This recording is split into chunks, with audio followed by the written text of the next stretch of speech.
Hello and welcome to What the Tech from Boast AI, where we talk with some of the brilliant minds behind new and exciting tech initiatives to learn what it takes to tackle technological uncertainty and eventually change the world. Today, I'm thrilled to welcome onto the show Sophia Wennstedt, co-founder and CEO of Blip Energy. At Blip, Sophia and her team are on a mission to redefine home batteries to increase energy resilience for both individuals and communities. By designing a product to work without typical installation constraints, Blip Energy is able to add millions of otherwise inaccessible homes to the smart grid network. Sophia's team is set on finding new ways to manage energy demand while ensuring that energy stability is an option for all of us, not just folks who can afford a luxury system. It's a lofty mission, but Sophia and her team have the background to make it happen, drawing on experience working as a mechanical engineer and later as a program manager at iRobot, before pivoting into the energy space with work at Exelon and Tesla. All of this is rooted in Sophia's passion for climate justice and energy equity, which she demonstrated through active involvement driving STEM education outreach. It's a field that's rife with innovation and opportunity, and I can't wait to pick Sophia's brain on what's in store for her team and the industry in the new year. So without further ado, welcome to the show, Sophia. Yeah, thanks so much, Paul. It's really good to be here. Absolutely. So for starters, I'd love to hear about your background. We gave a little bit about some of the work you've done in the past, but how did you get into this space in the first place, and what's really driving your passion for energy and sustainability? Yeah, absolutely. So I think I'm someone who's passionate about a lot of things, but I had a little bit of a moment when I was thinking about pivoting out of engineering, wanted to have more of a seat at the table for what are we building, who are we building it for, and why. And I realized that can apply to a lot of different things, but if we don't have a habitable planet, some of my passions around education and equity kind of fall by the wayside if we don't have anywhere to live. So wanted to focus on making sure that we have somewhere to live so that we can focus on some of those other problems as well. So as you mentioned, I was a mechanical engineer, worked on Roomba. So I built robotic vacuum cleaners. Pretty much one of the coolest jobs you can get out of college is building robots that go in people's homes, but wanted to go towards something I was a little bit more passionate about. Actually went and got in product design. So I was one of those students that needed to learn how businesses work. What is accounting? Why do we care about it? Having come from an engineering background, I didn't have any of that context. And that was where the idea for Blip really started. Working with a couple of other folks, met my co-founder in grad school. His background's in utilities and federal policy. So he's got all the context that our hardware sits in. And then actually spent some time at Exelon, scoping out new technologies and how we can help bring new technologies to engage customers. And then actually worked at Tesla as a product manager for their energy order portal. So everywhere from when you put in your zip code in your utility bill through to where you click purchase, and learned a ton about the energy space and those sort of products there. That is so cool. I want to go back to a point you said early when you were giving your answer, actually, that having a seat at a table. Now, you've worked for some really, really big companies who ostensibly are making strides in the space, but could you unpack a little bit what you mean about having a seat at a table and what that looks like for you as a founder and in driving your mission forward at Blip? Yeah, I think I definitely bring this human-centered design focus now with a little bit more understanding of exactly what that means. But I think that was really my ethos even when I was just an individual contributor. And I think a lot of people who have worked as an individual contributor can understand, like you're given a problem to solve, even as an engineer, right? You're given a problem to solve. But all of the constraints are dictated by, we're doing a cost down initiative. We've done a marketing study and we've found that this feature needs to be added to the product. And so you're given a tiny little bite-sized part of the problem and it's important and you need to solve it. But what I was really interested in was the bigger problem of who are we building this for? Why are we building this in the first place? And wanted to be more a part of those conversations and be able to bring my perspective to it and to bring my opinion to it, which is, I think, tough at a big company, especially in an individual contributor role. I think as a founder, it's the opposite, where there's few people even else at the table. You are the table, for lack of a better term. But I think I just wanted to give a hand. I think as I mentioned, I feel passionately about a lot of things, and being able to bring that passion into the decisions that are being made and feel good about that and not feel like you're being handed a problem down from however many levels of people it has to go through before they actually sort of decide what's happening. Absolutely. I'm thinking back actually to an episode that we dropped yesterday with Daniel Rizzi, where he was talking about something kind of similar there. He was more talking about how the pandemic kind of pushed him to rethink, do I really want to be in the corporate hierarchy? Do I really want to be doing the 9 to 5? He similarly is very passionate about stuff, and that's something that's a theme with all of the founders we talk to. Obviously, I think table stakes, you need just a baseline level of energy and then the Totally. passion to really see that solution through. So I just love that that keeps ringing through when we're having these conversations and we're learning about the background, and that folks definitely are giving it a try going the old way. But when you see, like you had even noticed that, hey, I'm kind of being handed down the problem that I'm trying to solve, not actually going after the problems that I think are the most impactful and then taking that action. I think that's something that a lot of folks might be afraid to do, but they don't necessarily have the examples to follow. So it's awesome to hear that you did that. It's been succeeding. I'd love to know a little bit more now specifically about Blip. You had mentioned too that you had met your co-founder back in school. Mhm. I'd love to know a little bit about what the process of kind of getting the skill sets together and getting the team together to get your idea off the ground looked like. Yeah, absolutely. I mean, honestly, I think that I was immensely privileged to be in an educational system where they were teaching a lot of those skills. That being said, a ton of it's available online. Like, there's just being honest. I think Yep. educational systems are fantastic. I would be a perpetual master's student if I had unlimited funds. So a lot of it was both going through courses around ideating and launching startups. I was also, as I mentioned, I was getting this master's in design innovation, which is basically product design. So a lot of that was around how to do customer discovery, how to have an interview without asking leading questions, like how to really get to what the pain point is. Because humans want to answer the question right. Like, it's kind of just a part of being human. So you have to be really thoughtful about how you're wording questions and asking people about their routine to make sure that you're not leading them to the answer that you already think is going to happen. So I was getting all of that in the design innovation portion of my degree. And then on the business side, it was like, how do we actually, what is accounting? Like, how do we do this? Why do taxes matter? And how are they going to impact me? And turns out taxes are important, but as a startup, like, we're not going to have a taxable basis for a bit. Absolutely. So that was definitely part of it. And then thinking about our team, obviously we have very different skill sets, and making sure that we didn't have the exact same background. Like, my background is in engineering and product, and I spent time in Southeast Asia standing up manufacturing.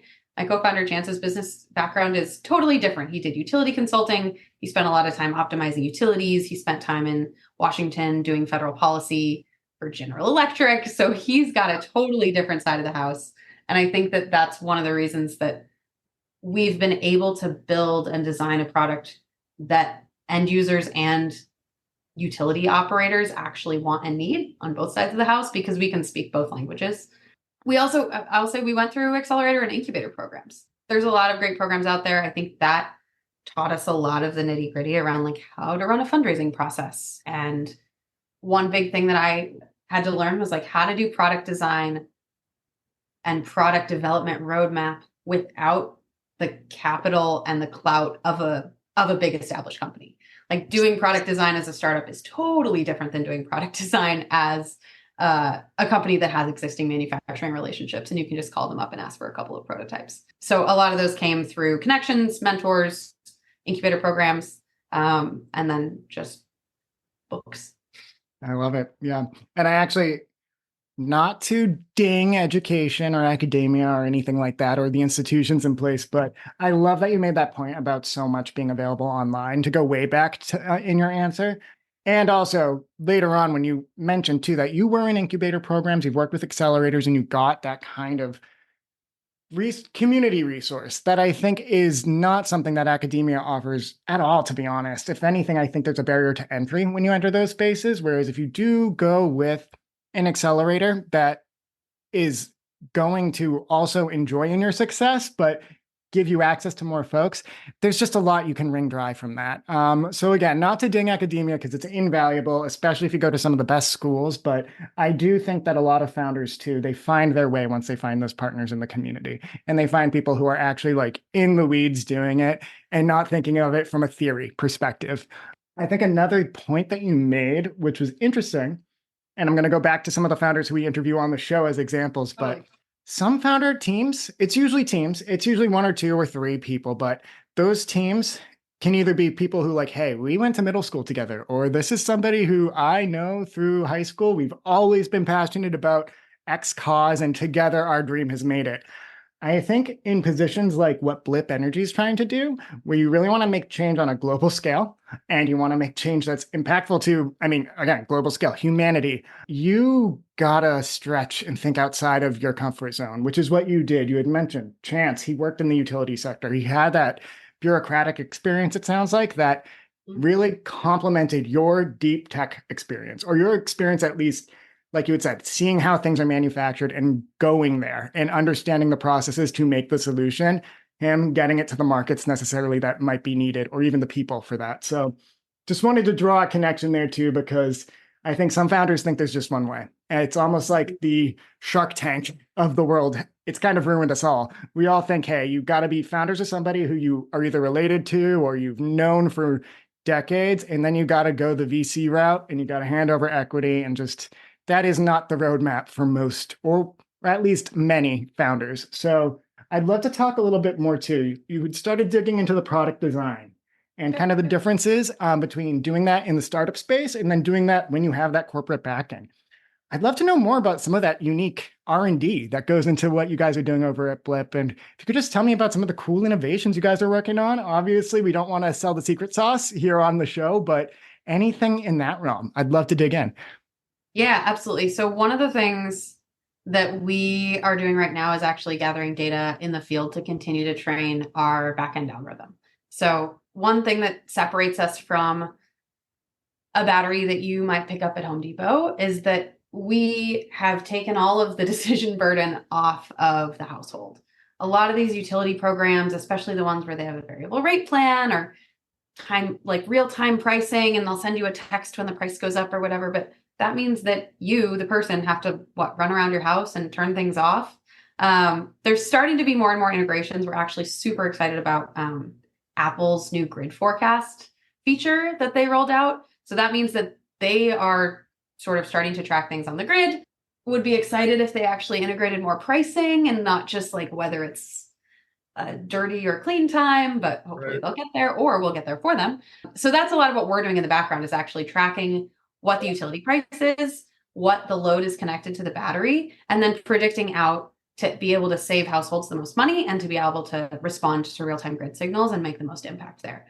That decision algorithm obviously gets more and more complicated. If it's one thing that's attached and one window where the price gets high, it's pretty easy, right? That's just basically a schedule. You start to add 3, 4, or 5 different prices throughout the day, different charge windows, because we want to make sure the battery's charged to make the most advantage of the place where you're going to be able to save the most money based on when your air conditioner is historically running. So that's a lot of what we've been working on recently, is starting to gather more data with a couple of units that are out in the field. Actually, I have one in my house right now running a space heater because it's been negative 10 degrees in Chicago, so that we can start to actually gather real data to train up that algorithm. So that's one of the big things that we've been working on recently.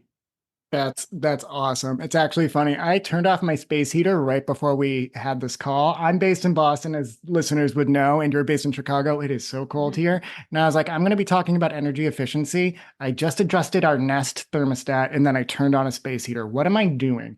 So I gotta get my act in order on that front. But or you need more dynamic, intelligent tools to help you, because you've got enough to do throughout the day. And that's really where we're trying to make it seamless.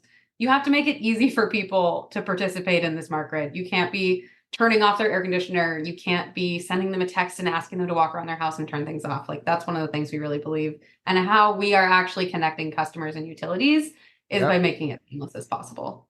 Yeah, I mean, I work from home, and I don't want to make it sound like it's super laborious, but I'm like, why is my office where I'm recording my podcast always 10 degrees colder than the rest of the house? Why do I have 3 apps on my phone that are supposed to tell me what's going on, including the indoor and outdoor weather temp? And I'm always just running in circles trying to get the temperature comfortable. And this is very much not an acute issue, but it's the life I'm leading in my work from home setting. So wanted to go in a little bit too. You had talked about too the kind of funding, and I think that this goes into a little bit about the R&D and about the product development too. When you're in the corporate setting, or if you have a corporate backer, obviously there's money there and there's ways to fund your innovation. Could you tell me a little bit about, without again giving away secret sauce or saying anything that you may not be at liberty to say yet, how you're funding Blip today, and what whether it's an equity stake or whether it is non-dilutive funding, what's kind of the mix here for you guys? Yeah. So up to date, we've been doing a combination of non-dilutive funding, whether that's grants, whether that's competitions, and then equity-based financing with individual angels, a couple of institutional investors, a couple of strategic investors. Moving forward, I think that there's, especially for batteries and domestic batteries, there's some really great debt financing options, small business loans and other things, but we're at a stage right now where we need to get a little bit farther until we start sort of really digging into the debt financing part of the stack.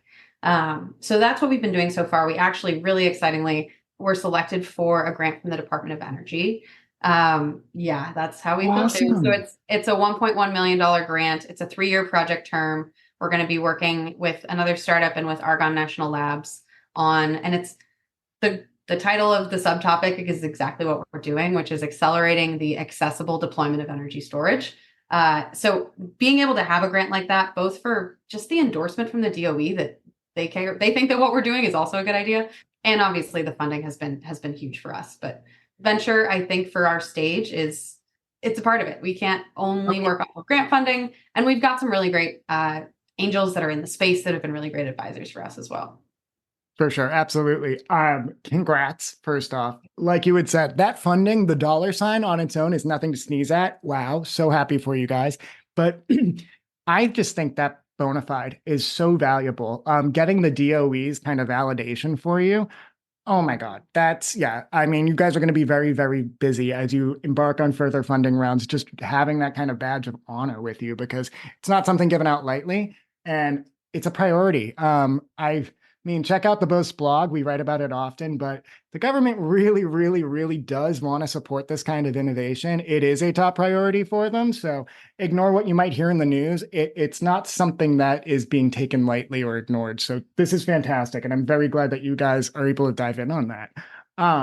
We only have about a couple minutes left. So I kind of want to get your take on the larger state of the startup ecosystem. I'd love to know, because I have the unique opportunity to have you here, maybe from the clean tech or the green energy space, just what advice would you give to founders who are maybe trying to, if not launch a product, get involved more in that sector?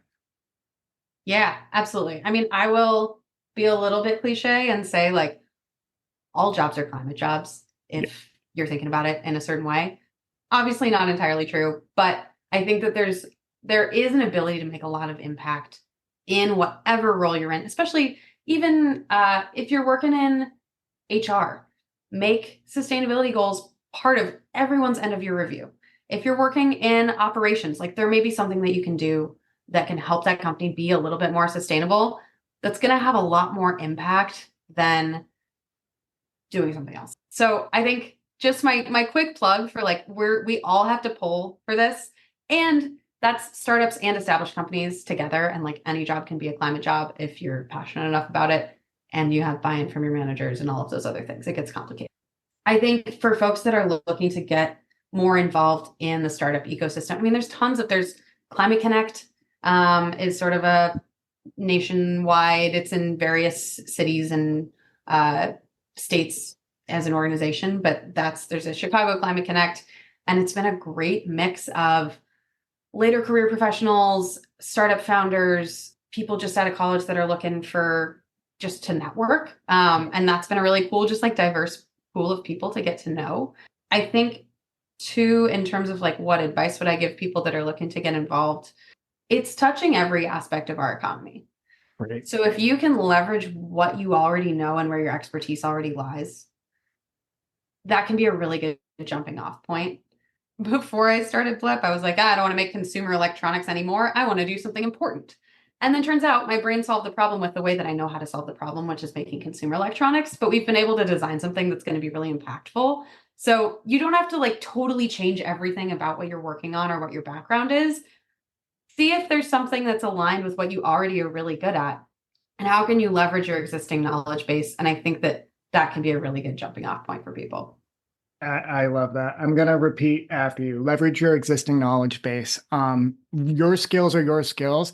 Do what you know how to do and do it well, and trust your team to cover the bases. So if you're not necessarily ready to go talk to bureaucrats in DC necessarily, but your skill set is in actually building a solution like you did and building a consumer electronics piece too, follow that. Apply it to the industry that you want to make a difference in, but don't think you have to leave the skills that you've built from your career to date on the table or behind you when you go into a new field. I think that is awesome advice. Sophia, this has been fantastic. It's been a pleasure chatting with you today. I'm really excited about what y'all are working on at Boast as well. I think that there's a ton of opportunity there, and it's super important work. Speaking of just how climate is touching every part of the economy. So really appreciate being able to chat with you today, and looking forward to staying in touch. Yeah, and I very much took to heart when you were saying too, every job's a climate job. Obviously, making you hop on the podcast and producing all of these doesn't seem implicit to that, but I love that at Boast we get to touch those companies and we get to help them capture that funding to really drive that innovation. And more and more and more too, it's a lot of that green tech. It's a lot of that sustainability. We live on a planet that isn't going to be here forever if we don't take care of it, or at least inhabitable for us. So we got to do good by our own home here. So I love that that's kind of the opportunity I have and the role that I can play there. I'm sure there's a lot more I can do and will do in the future, but you did make me feel better about that just from those words. So thank you so much, Sophia. This was fantastic. Absolutely. Yeah. Thanks so much.